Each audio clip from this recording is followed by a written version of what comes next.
Hello, Happy Clams. Thanks for tuning in. The vast majority of our scientific and religious leaders would all agree that social interactions, that is, our human relationships, are the single most important factor that determines our level of happiness. Our mental health, and yes, even our physical health, are most influenced by our quality of our human relationships.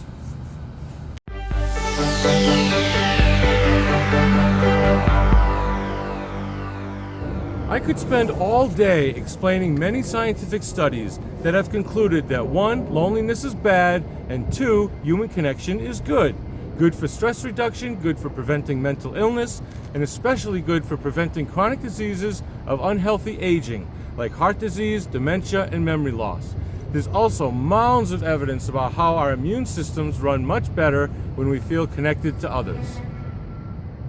There is a clear and easy way to measure the difference between positive, healthy relationships and not so great relationships. The measuring stick is sharing. The more you share with each other about your true, intimate, personal, inner child, real self, the more beneficial that relationship will be to the both of you.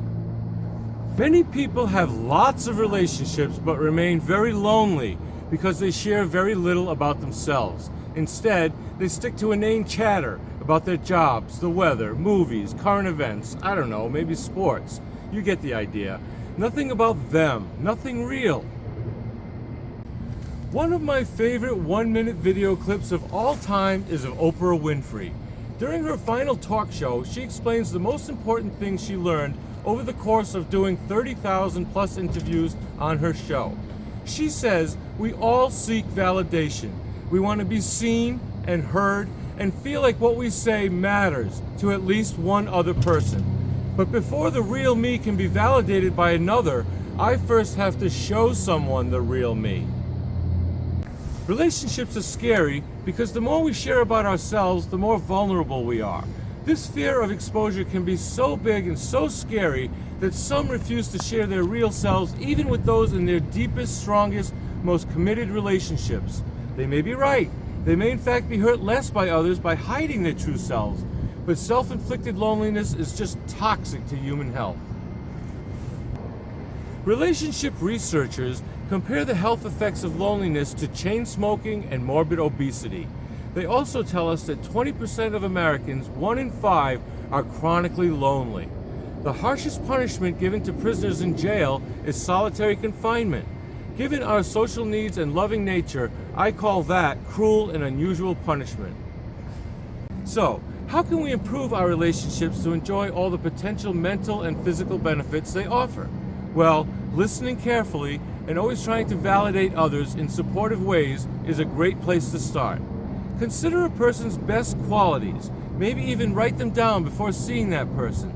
Then when you do interact with them, those positive aspects of the person will be the features that matter most to you. The potential ways of sharing our true selves and validating others are infinite. Anything that puts my focus directly on another has the chance to bond us and to make us feel more connected. Simple things like a walk, a game of cards, watching a show together, or even a gentle touch on the shoulder may not seem like much, but small gestures add up very quickly, bringing more and more joy and happiness to any relationship. These days, a big concern is that technology is driving wedges between people.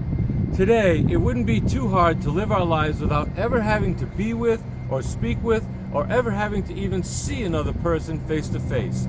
Most young people these days would rather text than call, and online flaming and bullying seems to be drowning out the quiet art of genteel, polite conversation. We're probably too quick to blame technology, though, because social media has made many of our real-time physical relationships much stronger. We can reach each other at a moment's notice, and we can share love notes across all kinds of high-tech platforms.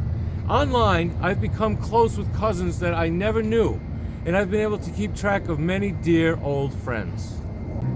Separation of any kind is not in our nature and not in our best interest. But technology has been both bringing people together and driving them apart since the invention of, well, the control of fire. Controlling fire was a great human achievement, but we could also burn each other with it.